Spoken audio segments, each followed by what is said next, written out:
দলেরই স্থানীয় এক কাউন্সিলর বা পুর প্রতিনিধির কার্যালয়, আপাতত সেখানেই কর্মী সমর্থকরা একসঙ্গে হবেন এবং তারপরে প্রচারের জন্য আরও এগিয়ে যাবেন। আপাতত তাদেরই অপেক্ষায় এই কার্যালয়ে অপেক্ষা করছেন সৌগত রায় এবং সেই ফাঁকেই সকালের সংবাদপত্র কিছুটা নজর বুলিয়ে নেয়। আমরা গিয়ে এই ফাঁকে একটু কথা সেরে নিই সৌগতবাবুর সঙ্গে।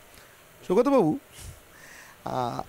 একটা কথা হঠাৎ মনে হচ্ছিল, আপনি প্রথম যেবার সাংসদ হলেন, আপনার বোধহয় 31 বছর বয়স, সেবারের মানে 77 সালের 30, সেই সংসদে বোধহয় আপনি সবচেয়ে কম বয়সে ছিলেন নাকি? মোহাম্মদ ইসমাইলকে হারিয়েছিলেন। মোহাম্মদ ইসমাইলকে হারিয়েছিলেন, জায়ান্ট কিলার প্রথমবারই। ইসমাইলকে আমি জায়ান্ট বলতে চাই না, যাই হোক সিপিএমের নেতা ছিল।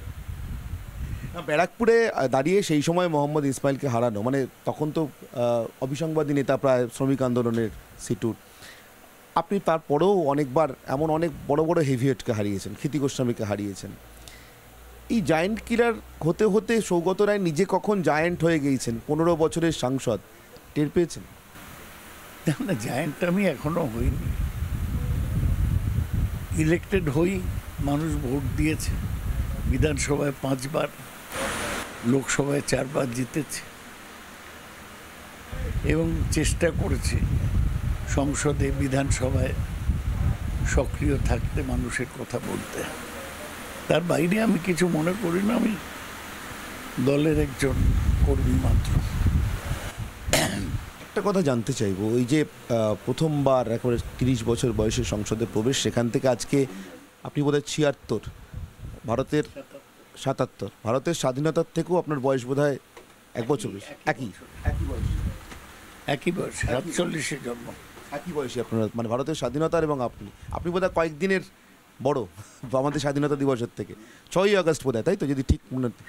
হ্যাঁ। তো এই এত দীর্ঘ সাংসদ জীবনে আবার আরেকটা লোকসভা নির্বাচনের জন্য প্রতিদ্বন্দ্বিতা করছেন বলে জিজ্ঞাসা করছি। সংসদের মান নিয়ে অনেক কথা হয়, আমাদের প্রধানমন্ত্রী ইদানিং করে বলে থাকেন, চর্চার মান, আলোচনার মান, পলিসি নিয়ে ডিসকাশন, মান পড়েছে না বেড়েছে নাকি? পড়েছে।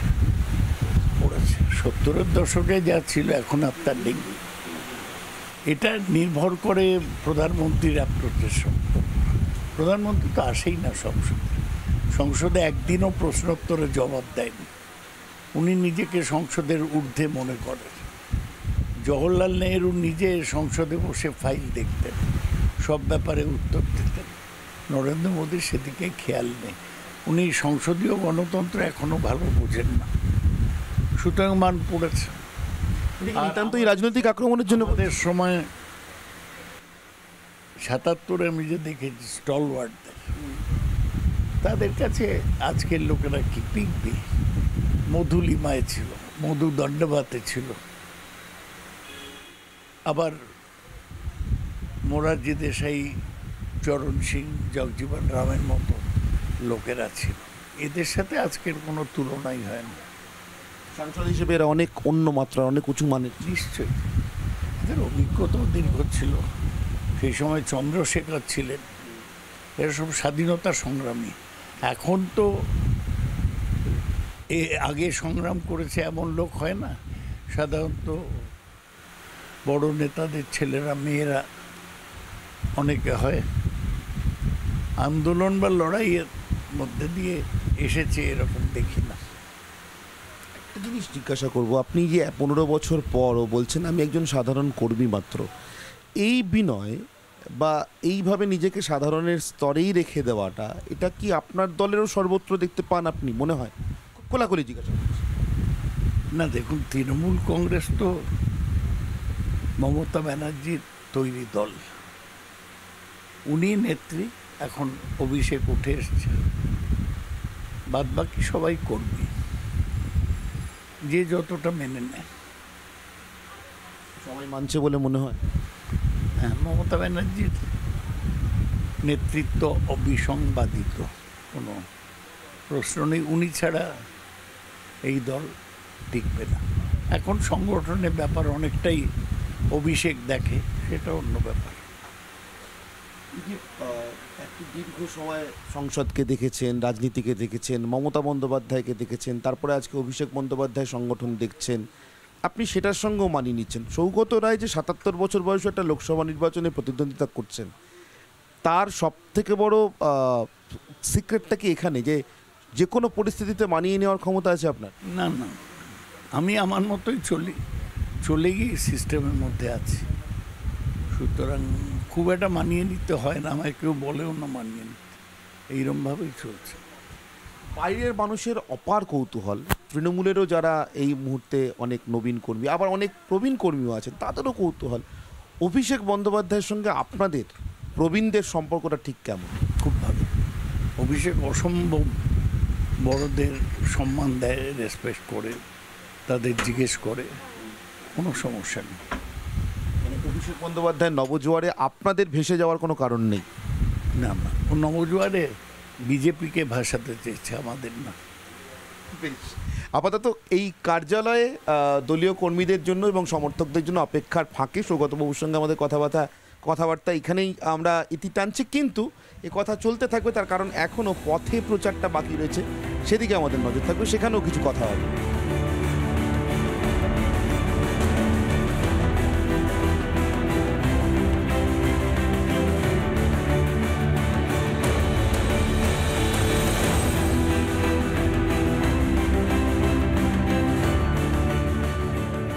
এই মুহূর্তে সৌগত রায়ের প্রচার চলছে দমদম লোকসভা কেন্দ্রের তৃণমূল কংগ্রেস প্রার্থী, আর তার সেই প্রচারের গাড়িতে আমরা রয়েছি। সৌগতবাবু, আমি বারবার দেখছিলাম সায়ন্তিকা এই গাড়িতে আপনার সঙ্গে নেই, তার প্রচার কর্মসূচি আলাদা, কিন্তু বারবার আপনি মনে করিয়ে দিচ্ছেন আপনার কর্মীদের, যারা মাইকে বলছেন প্রত্যেককে সায়ন্তিকার কথাটাও বলো।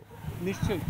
এতদিনের সাংসদ জীবন আপনার, এখনো প্রথমবার ভোটে লড়তে যাওয়া একজনের কথা মনে রেখে এভাবে বলা, কীভাবে? না, এটা তো আমার দায়িত্ব। মমতা ব্যানার্জি পাঠিয়েছেন সায়ন্তিকাকে, তাকে বেশি ভোটে জেতান আমার দায়িত্ব। তাপস রায় আমাদের সাথে বিশ্বাসঘাতকতা করে চলে গিয়েছে, শুধু আমাদের বেশি ভোটে সায়ন্তিকাকে জেতাতে হবে। আরেকটা কথা জানতে চাইবো সৌগতবাবু, এই যে আপনি আসছিলেন, আমি এই গোটা প্রচার গাড়িটায় দেখছিলাম, আপনি হাত নাড়ছেন, আরও একটি মালা, বেশ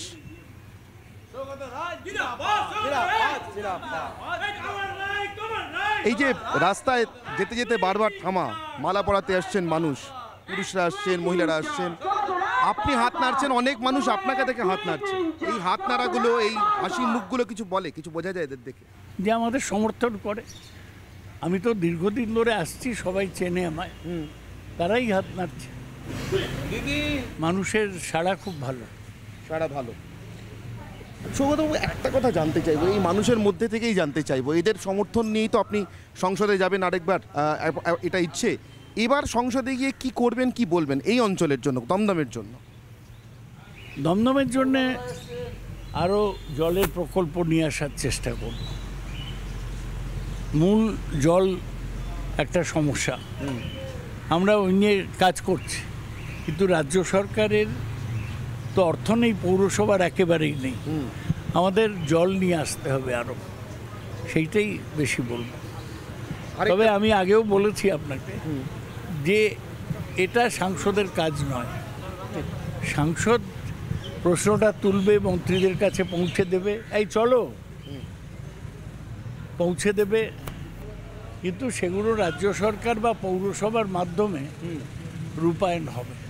সংসদ সর্বভারতীয় বিষয়, দেশের নিরাপত্তা, দেশের সাম্প্রদায়িক সম্প্রীতি, দেশের পররাষ্ট্রনীতি, এইসব নিয়ে সংসদে বলতে হবে। সংসদে রোজ রোজ এলাকার জল নিয়ে বলা যায় না। আরেকটা কথা আমি পার্টিকুলারলি এলাকা ভিত্তিক জিজ্ঞাসা করে তারপর অন্য প্রশ্নে যাব। ডেঙ্গি, মানে মশাবাহিত রোগগুলোর মধ্যে ডেঙ্গি এই মুহূর্তে, দমদম তো বটেই, সার্বিকভাবে ডেঙ্গি এখন শহর থেকে আধা শহর বা গ্রামেও ছড়াচ্ছে। এই তোমরা বলো না, পলিসির বিষয়, পলিসিগত বিষয়, সেইটা কিভাবে সংসদে? না না, আমাদের পৌরসভাগুলো অসম্ভব কাজ করছে। প্রত্যেক পৌরসভায় ডেঙ্গির মেয়েরা আছে, ওরা বাড়ি বাড়ি গিয়ে দেখছে জল জমছে কি, ডিসইনফেক্টেন্ট দিয়ে আসছে। ওই ডেঙ্গির মেয়েরা অসাধারণ কাজ করছে প্রতিটা এলাকায়। এই গাড়ি থেকে আমার আরেকটা লাস্ট প্রশ্ন, এত রকমের টুপি থাকতে পানামা হ্যাট, সৌগতবাবু কি গাভাস্কার ভক্ত? না না, মাথাটা কভার করে হালকা টুপি। প্রতিটি মানুষের কাছ থেকে আমরা ক্রিকেট ভক্ত সৌগত রায় কোনো গাভাস্কার প্রীতি ছিল কি? না, এটা সুবিধা। গাভাস্কার অনেক বড় ক্রিকেটার, দেশের আইকন। দেখছিলাম সৌগত বাবুর উদ্দেশ্যে হাত নাড়ছেন, তাই জিজ্ঞাসা করতে এলাম কেমন সাংসদ সৌগত রায়? খুব ভালো, খুবই ভালো, খুবই ভালো মানুষ। এখানে অনেক কাজ করেছে, খুব ভালো করেছে, রাস্তাঘাট করেছে, অনেক কিছু জল প্রকল্প করেছে, অনেক কিছুই করেছেন উনি। সাংসদ হিসেবে সৌগত রায় সব খুবই ভালো, খুবই ভালো, 4 বারের জন্য ভোট চাইতে এসেছেন, মানে 3 বার তো সাংসদ হয়ে গেছে, ভোট দেবেন? খুব ভালো। হ্যাঁ, নিশ্চয়ই ভোট দেবো, কেন দেবো না, 100 বার দেবো। এক কথায় বলতে গেলে দমদমের এই অঞ্চলে যেখানে এই মুহূর্তে সৌগত রায় প্রচার করছেন, সেখানে কিন্তু সাংসদ হিসেবে তার যথেষ্ট জনপ্রিয়তা। এরা বলছেন, প্রকাশ্য রাস্তায় দাঁড়িয়েই বলছেন ভোট দেবো সৌগত রায়কে, তার কারণ তিনি অনেক উন্নয়ন করেছেন এই অঞ্চলের। দেখা যাক সৌগত রায়ের ভোট ভাগ্য সামনের দিকে, মানে সামনের রাস্তাটায় কিভাবে এগোয়।